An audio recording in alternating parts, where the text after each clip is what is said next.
Good morning, students. In the previous class, we have started the topic enzymes. There we have discussed that almost all enzymes are proteins except few. They are non-proteinaceous in nature. We have also discussed the enzymes were first derived and observed within the yeast cell. So the name it has got, which is enzyme. And also we have discussed enzymes, they act as biocatalyst and they are having the specific structure within their tertiary structure in which they form active sites or crevices or pockets due to which they are able to bind with the substrate. So today we'll discuss about the mechanism of enzyme action. As we know, the substance or the chemical on which the enzyme it acts upon is called the substrate. So we have discussed the enzyme, which is mostly a protein, mostly is in its tertiary structure, converts the substrate into the products and which can be represented in the diagrammatic way. Here we can observe the enzyme. These are the active sites, the crevices or the pockets, which are the active sites which binds with the substrate molecules, and they form an intermediate structure or the transition state structure, which is called the enzyme substrate complex. And later on, after the binding, they break the bonds within the substrate and they transform them into the products. And again the enzyme it gets released, again the crevices or the pockets they may bind with the new substrate molecule. So it is clear that the substrate, which we may represent as S, an enzyme as E. So the substrate has to bind to the enzyme at a particular point, which is called the active site. So thus there is an obligatory formation of an enzyme substrate complex, or we also call it as ES complex.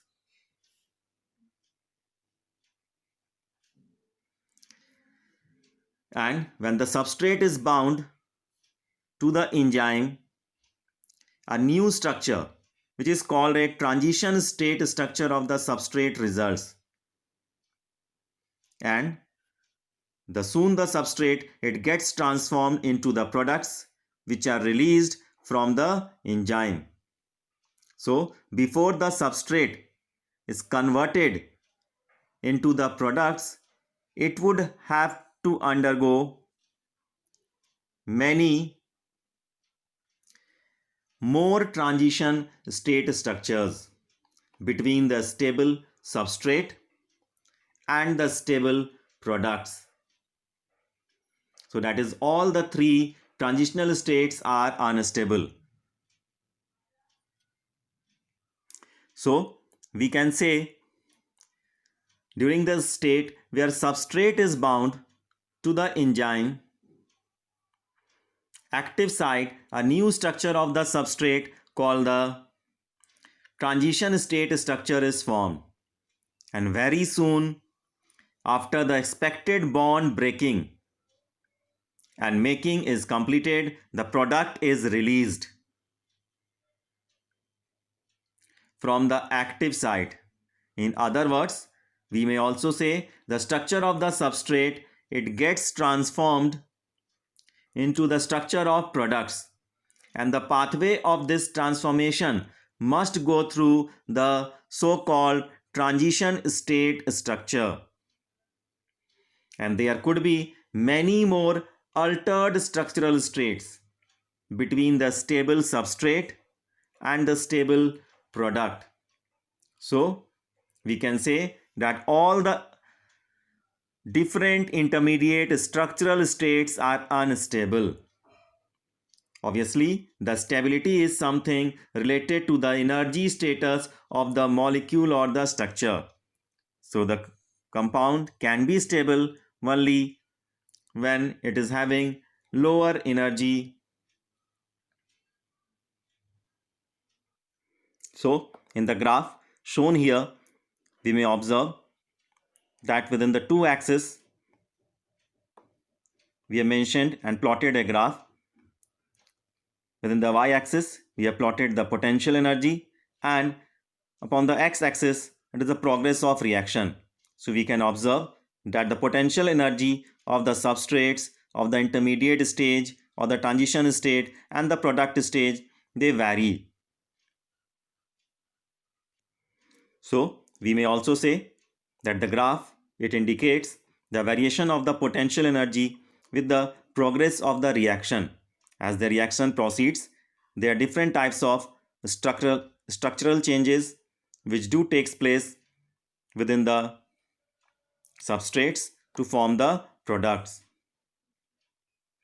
So we may say a reaction always proceeds by breaking of bonds in the reacting molecules. So therefore, whether a reaction is exothermic or endothermic, to start with, energy must come from some source to break the bonds. As we know from the knowledge of a physical chemistry, that molecules of the reactants, they are in state of rapid motion and possesses kinetic energy. The reaction occurs when the reacting molecules approach in proper alignment and they collide. On such collisions, the kinetic energy possessed by the molecules is transformed into potential energy of the system. So here we may observe the potential energy of the substrate is much more as compared to the potential energy within the product, whereas the potential energy within the transitional state or the intermediate stage, it is having the highest among the all. As we know, the product is having lower potential energy than to the substrate, then the reaction may be an exothermic reaction where the heat is released. That do we may confer. Here one more aspect do we have to discuss, which is activation energy. As the activation energy is the minimum amount of potential energy that must be provided by the collisions of the reacting molecules for the reaction to occur, is known as the activation energy. So we may say the activation energy is that minimum amount of energy which must be provided to the substrate to further proceed the reaction, to further form the product. If the activation energy it would not be provided, the substrate would not be formed into the respective product.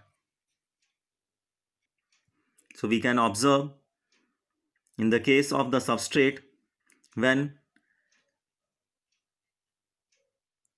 in the absence of enzyme, the activation energy it would be much more. Means to say, much more amount of activation energy has to be provided to cross the energy barrier through which the substrate can be transformed into its product. Whereas in the case of the presence of enzyme, we may observe the activation energy is less in amount to be provided to the substrate so that it may be transformed to the products. So we can say the role of the enzyme is that it reduces the activation energy for the transformation of the substrate into its products. Means to say, in the absence of the enzyme, the activation energy it would has to be provided in much more amount as compared to the activation energy in the presence of enzyme. So we can say among the three, the substrate the transition state and the product. The transition state is having the higher amount of energy.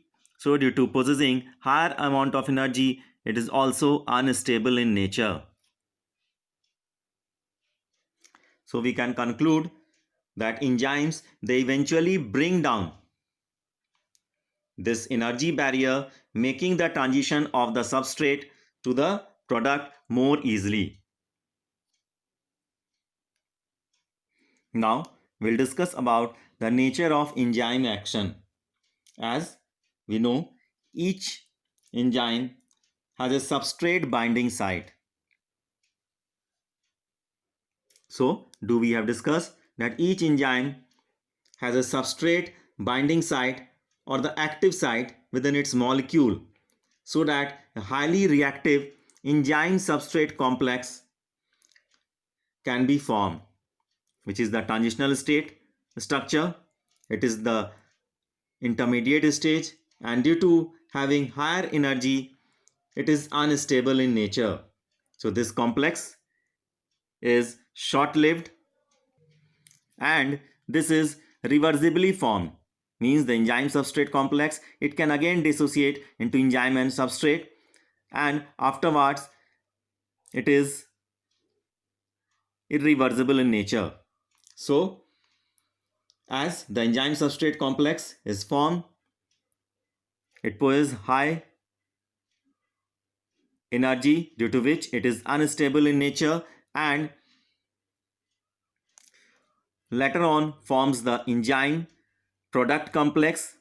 Afterwards the enzymes gets released and the product is formed, and the enzyme is again ready to bind with the new another substrate molecule. So we can say that first of all, the substrate, it binds to the active site of the enzyme, fitting into the active site, and the binding of the substrate, as the substrate, it binds to the enzyme, it induces to alter its shape, fitting more tightly into the active site around the substrate. So due to which the active site of the enzyme now is in close proximity of the substrate, and it breaks the chemical bonds of the substrate, and the new enzyme product complex is formed. And as the breaking of the bonds do takes place, along with the formation of new bonds also within the product. So the enzyme releases the products of the reaction, and the free enzyme is again ready to bind to another molecule of the substrate and run through the catalytic cycle once again. So till so far here, thank you, have a nice day.